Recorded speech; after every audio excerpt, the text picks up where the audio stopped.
So this summer, a movie, my most anticipated, or one of my most anticipated movies, comes out July 7th. It is called Spider-Man Homecoming. Anybody know what I'm talking about? Have you guys seen the old Spider-Man movies? Old as in 2001, that's not too old, but they've made a few Spider-Man movies, and Spider-Man is my favorite superhero. Anybody else like Spider-Man? I know you guys are Superman fans, but Spider-Man's my guy. I like Spider-Man. He's the coolest of them all. And what's really interesting about Spider-Man is he couldn't have gotten his abilities in any other way, right? Superman, he's from Krypton. He's from another planet. That's cheating. Martian Manhunter, he's from Mars. That's cheating. And all these other guys, they fall into a vat of something, or they get exposed to some kind of radiation out in space. But Spider-Man, what happens to him is he's just a regular, everyday kid who's taking a tour of this place, and there's this radioactive spider that gets out of its cage, gets out of its box, and bites Peter Parker on the hand, and it gives him these amazing abilities. You guys know what some of his abilities are? He's stronger, he's faster, he has the spidey sense where he can sense danger before it happens, and of course, he can crawl on walls. These are abilities that can only happen if you're bit by a spider. Now, if he was bit by a mouse, it'd be a different set of abilities. He'd be able to eat a bunch of food and tear up holes in the walls. That's about all the abilities he could have. But the point is, the only way for Spider-Man to have the abilities that he has is if a spider bit him as opposed to any other insect, any other animal, right? So whenever we see Spider-Man get these certain superpowers, it's only because a spider bit him. And now in Zechariah chapter 10, we're going to see some superpowers. And these ideas were introduced previously in Zechariah, so it's going to sound pretty familiar. But these are considered superpowers, things that cannot happen unless God gives them. And we might see little snippets of them, or we might see imperfect examples of them from other things, but the true, perfect, whole examples only come from God. And these are superpowers that can only happen, can only be given if God gives them. Now, here's the deal. Verses 1 and 2 give us an introduction to this. We're going to look through the entire chapter of chapter 10, and verses 1 and 2 give us an introduction to this. Here's what he says. Ask rain from the Lord in the season of the spring rain from the Lord who makes the storm clouds, and he will give them showers of rain to everyone, the vegetation in the field. For the household gods utter nonsense, and the diviners see lies. They tell false dreams and give empty consolation. Therefore, the people wander like sheep. They are afflicted for lack of a shepherd. And so Zechariah, what he does is he says, my people, God's people, Judah, they want to have superpowers, but they've been looking for them in these idols. They've been looking for them among other people, other nations, other idols, other gods that are not Yahweh God, the Creator. Now, there's probably a God that you've heard of, because Elijah, whenever he goes up to Mount Carmel and he prays and he says, God, bring this on fire. The guys he's talking against are the prophets of Baal. Do you guys know what Baal is? B-A-A-L, or Baal, Baal, something along those lines. This is the god of rain.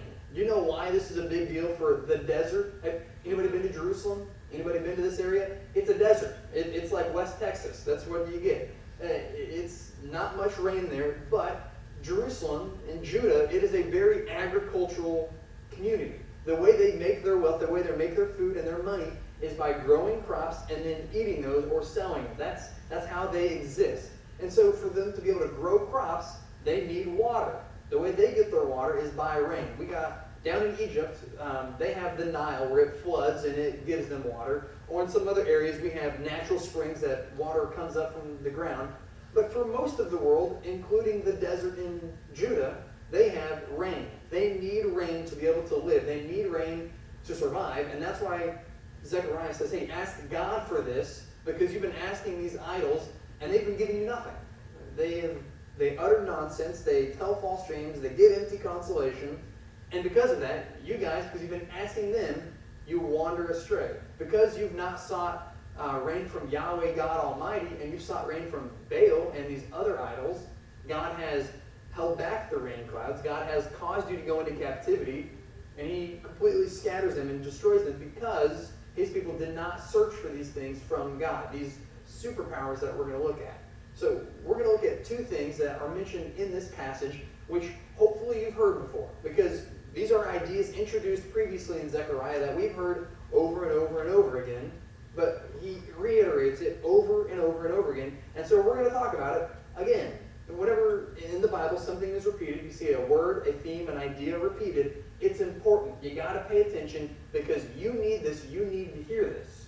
So whenever Zechariah gives these, and he talks about these things, these superpowers that can only come from God, it's because we need to hear that it only comes from God and not from other idols. So here's the deal. First of all, only strength. Only God gives strength. Does this sound familiar? Again? Because they need this. These people, enslaved, captivity, Babylon, we got the gist, right? It's bad for them. They need to hear that they will be strong again. They need to hear that only God gives them strength. Because before this, they're talking to Baal, they're talking to these other idols, they're looking to other nations to try and find their strength. But God comes along and he says, no, only I give strength. Only I provide this perfect example of strength. So get it from God. Now here's a bunch of the verses we're going to look at. We're going to look through verses 3 all the way through 7 and look at the different ideas, the different images, the different metaphors that Zechariah uses to show that God is the only one who gives strength. Here's the first one, Zechariah 10:3. My anger is hot against the shepherds, and I will punish the leaders. For the Lord of hosts cares for his flock, the house of Judah, and will make them like his majestic steed in battle. So whenever he talks about these, the leaders and the shepherds, he's referring back to the kings of Jerusalem, the kings of Judah and Israel who are recorded in the books of 1st and 2nd Kings, and they don't do a good job of leading the nation. They split up the two nations, and then they lead them, and there's only 2 or 3 good kings. They're not that great. It's a really rough time for them. And it says, your kings have led you not with strength, but in weakness. Your kings have led you astray, led you away, and that's not how it's supposed to be. It's supposed to be. Because of that, my anger is hot against them, but I will make them like his majestic steed. You see, God takes these people who are considered sheep, and we know what sheep are like, dumb, and they need help, and they need guidance. God says, I'm going to take these sheep, and they're going to be my flock. They're no longer going to be the flock of these broken kings that aren't any good. They're going to be my flock, my only people, and I'm going to make them from sheep, and I'm going to turn them into majestic steeds. I'm going to turn them into mighty war horses used for battle that they can go out and attack and not have to worry about being weak anymore. And now, we have this kind of romanticized idea of shepherds, because we think of a shepherd in a nice, clean robe with a little stick with a crook at the top, right? But in reality, what does a shepherd have to save his sheep from? Wolves, lions. That's not somebody you entrust. That's not something you entrust to just anybody. A shepherd can be a mean person sometimes. A shepherd can be somebody who has to fight off all these nasty other guys, all these enemy attacks. And so whenever it shows God as being a shepherd, it's not depicting a weak, timid guy. It is a man who is fierce and can fight off a wolf and win, fight off a lion and win, and so make his sheep grow up, grow strong, and then turn into these majestic steeds as we see. They're no longer weak, woolly creatures. They are beautiful, mighty, majestic, strong animals used for battle. So that's verse 3. Now look over to verse 4. From him shall come the cornerstone, and from him the tent peg, from him the battle bow, from him every ruler, all of them together. Now, I hope you noticed the repetition in there. From him, from him, from him, from him. These things, these strength objects, only come from Yahweh God, the Creator Almighty. These don't come from Baal. These don't come from other idols. These don't come from positive attitude. They don't come from having the right mindset. They don't come from working hard enough. They only come from him, from God. Now each of these depicts a different strong item. The cornerstone, anybody an architect, that's the first stone you lay down. That's the strongest, that's the biggest. If that one's off, then everything else in the building is wrong. You guys follow that? If you get this first stone, this biggest stone, this cornerstone wrong, everything else falls apart and it's not good for it. And he says, only God provides a strong cornerstone. And then the tent peg, we don't really have, we have tents, but we think tent pegs, little stakes about 8 inches long that you dig into the ground. When it talks about a tent peg, think of the circus. You know, the big, the rainbow tent that they put up, and there's a big hole in the middle, and it all drapes around to the side. The middle hole, that's the tent peg. Without that tent peg, without that center pole that's, a foot wide and 50 feet up, without that, there is no tent. He says God is the only one who provides this tent peg, the one that provides stability for this entire dwelling. God's the only one who does that. And he also is the only one who provides the battle bow, this weapon used to attack others, this weapon used to defend, this weapon used that you need strength to be able to have. You need strength to be that. It says only God gives them the strength of a battle bow, and only God gives them every ruler. Because before, all of the rulers were of their own desire, of their own vein, because they happened to be born into the right family, and they were bad rulers, rough rulers, not very good. But now, whenever the good rulers show up, the good guys, the ones who are going to lead Judah, the only ones that are good come from God. Only the good ones come from God. So here's the next part. We get these images of all these strong parts. Now there's verse 5. And they, my people, Judah, will be like mighty men in battle, trampling the foe in the mud of the streets, and they shall fight because the Lord is with them, and they shall put to shame the riders on horses. Now this is a completely 180, flip of the completely opposite end of the spectrum to what Judah has been for the past 100 years. Because before, they're a small nation, kind of weak, and then they get attacked and broken down and separated, and they only know being on the receiving end of the attacks. They only know destruction, but now it is a complete 180. Instead of being destroyed, they are the destroyers. They're the ones who trample the men in the streets and cast them aside. And it is an incredible turnaround for them. It is something that is never seen in their life, and they now get to see themselves become these strong, mighty warriors that defeat their enemies. Okay, anybody know anything about soccer? We know the basic idea of soccer. I played soccer in college, and my team was bad. Okay, I went to a small Christian college. We had 100 students, maybe, and my team was bad. I mean, we were so bad. In my 4 years of playing, we won 3 games. We were bad. 2 of those games were against the same team, by the way. We were bad. I want you guys to get that. So we played this team called Manhattan Christian College. Anybody know where Manhattan, Kansas is? It's way too far out there. It's where Kansas State University is at. I mean, it's literally across the street from Kansas State University. You can stand on campus of Manhattan Christian, and you can see K-State right across the street. It's that close together. And they had a soccer team, which was not comprised of Bible college students, in my opinion. Rather, chances are it's comprised of the third-string soccer players from K-State that got cut, and so they go over and they take a couple Bible classes and they go beat up on the other Christian colleges, like us. We played them, and anybody want to take a guess on the score when we played them? You know, a high-scoring soccer game is like 3-2. That's a really high-scoring game. That's 5 goals in one game. That's a bunch. Anybody got a guess for 180 or for 90 minutes? 15-1. 15-1. You know how bad that is? It's incredibly terrible. The Cardinals let up, I think, 12 runs or 14 runs last night. That was painful to hear. This is worse than that because runs are pretty easy to come by in baseball. 15-1 in a soccer game, it is pathetic. Let me tell you that. That's the level of destruction that Judah causes on their enemies. They trample through, they beat them 15-1, and it's not a big deal. They crush them and they toss them aside, and it shows that they are no longer a weak nation. They are a strong nation, able to go out and able to win battles. So they take away their enemies, they defeat them in this great example of strength. And also we see this, plain simple, I will strengthen the house of Judah, and I will save the house of Joseph. I will bring them back because I have compassion on them, and they shall be as though I had not rejected them. For I am the Lord their God, and I will answer them. I love it whenever Zechariah points it out as simple as that. I will strengthen them. God, he says, only I can give you people strength. You guys who have not known strength for 100 years, you can know it again, not because you sought it in some idol, not because you thought you were good enough, not because you built yourself up, but because God gives it to you. God grants it to you. The Lord strengthens them.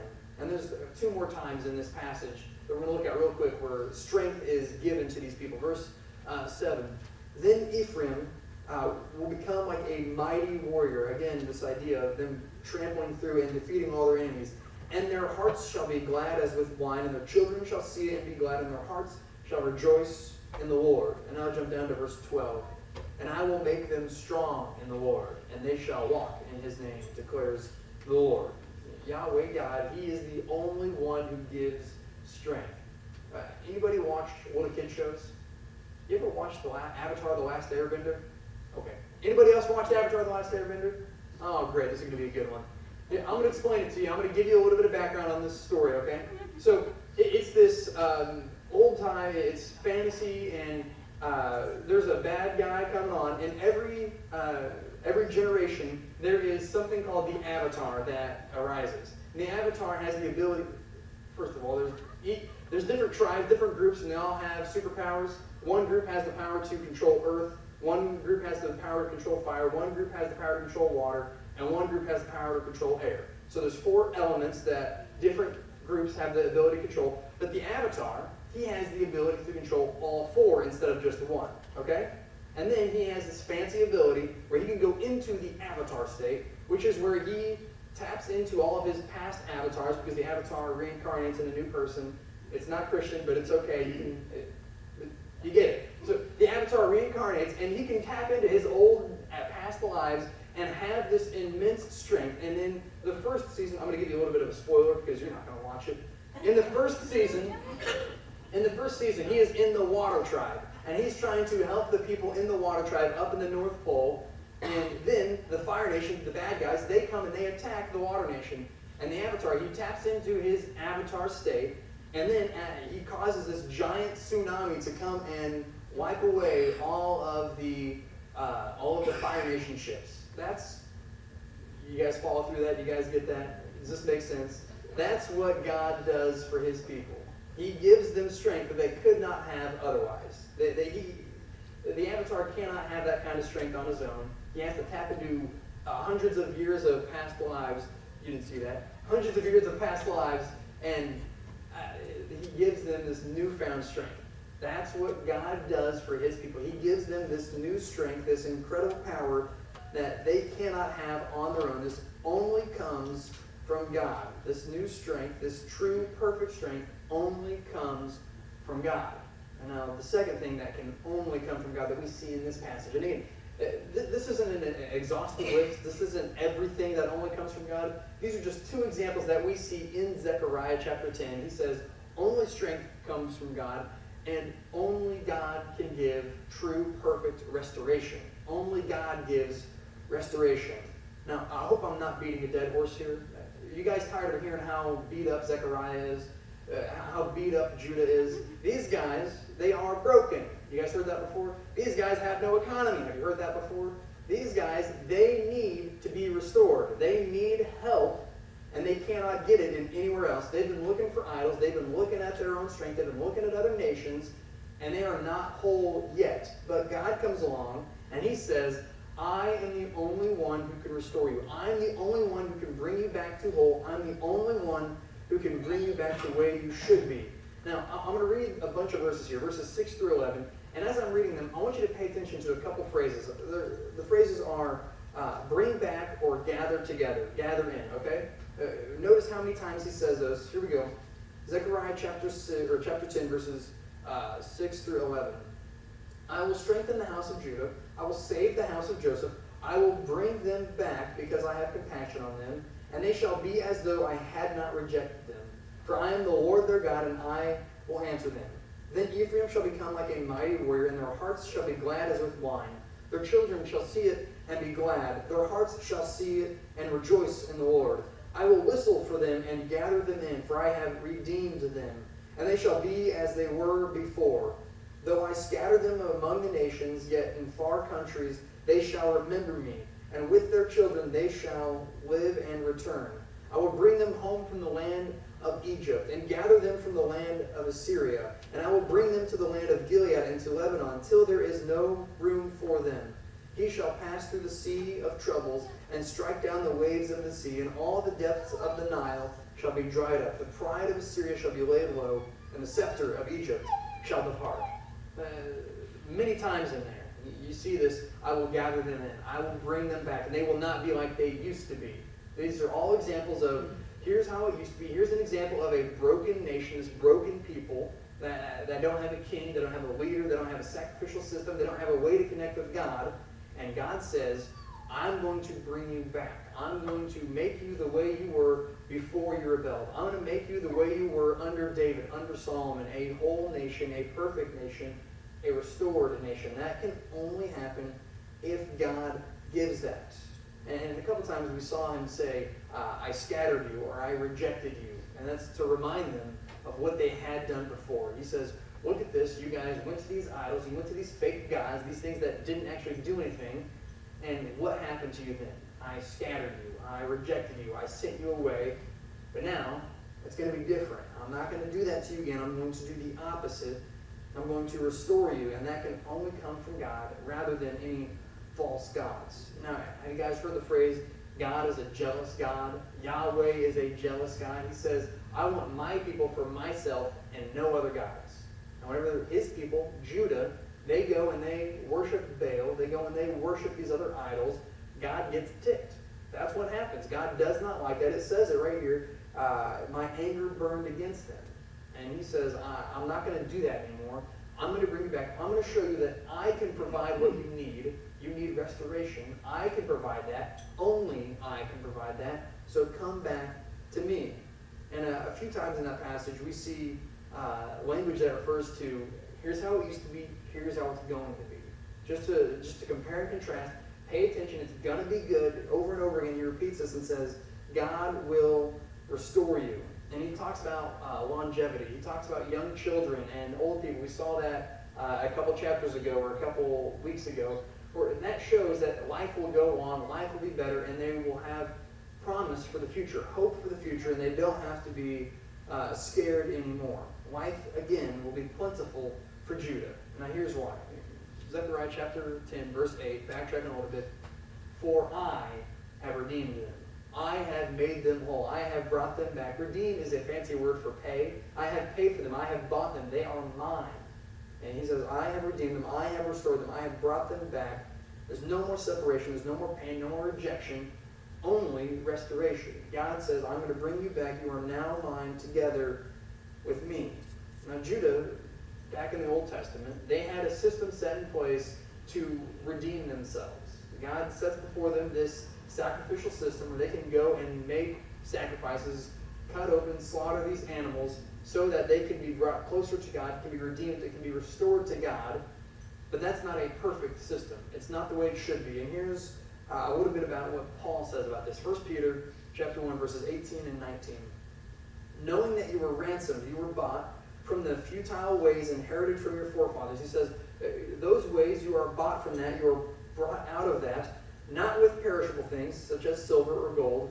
You've not been bought with money, things that are of this world, but you have been bought with the precious blood of Christ, like that of a lamb, without blemish and without spot. You see, Jesus Christ is the one who restores us. Jesus Christ is the one who gives us strength to go forward. And he is the only one who can give that. Now, I want to bring this home for us, because we don't worship Baal. We don't worship all these other idols. We don't worship Beelzebul or whatever it may be, but we still have just as many idols. Look at verse 2. Again, he says, for the household gods, they utter nonsense. The diviners tell lies. They tell false dreams. They give empty consolation, and the people wander like sheep. We are found in that verse. We look to gods for help. We look to God's idols for strength. We look to idols for restoration. And God says they utter nonsense, they give you false ideas, and they provide nothing. Now, instead of worshiping Baal, what are things we worship? And we worship things like food, television, comfort. If you ever want to know what your idol is, whenever you're ticked off at somebody, or whenever you know somebody's ticked off at you, look to what you go to. Look to what you run to. You go to the fridge, to the television, to the bar. One of these things, any of these things, and many, many others are our idols, things that we look to for help, things that we want to find strength in, things that we want to find restoration in. We might look to something that obvious like those, or sometimes it might be a little less obvious. And I want you guys to know, I'm all for getting married. I'm glad that you guys are married that are married. But sometimes, did you know that your spouse can be an idol for you? Because if you go to your spouse for help, for comfort, for strength, before you go to God, that's an idol. An idol, the definition of an idol is something that you go to before you go to God. If you go to anything, whether it be a human or an inanimate object or whatever else, before you take it to God, then you will not find strength and you will not find restoration in that. Here's the deal. You guys are going to come up and play. Only God can give true, perfect restoration. Only God can give true and perfect strength. And we need these two things desperately in our lives. We need strength to get through the day. We need strength to get through the junk in this life. And we need restoration because we are a broken, sinful people. And God says only He gives that. Now here's how we get it. You guys ready for this? Here's how we get that strength. Here's how we get that restoration. Here's how it started out. Chapter 10, verse 1. Ask rain from the Lord. Ask God and He will give it to you. That's what Zechariah says. That's what the New Testament says. If you guys need strength, if you guys need restoration, if you guys need hope, all we have to do is ask God and He will give it. All we have to do is ask.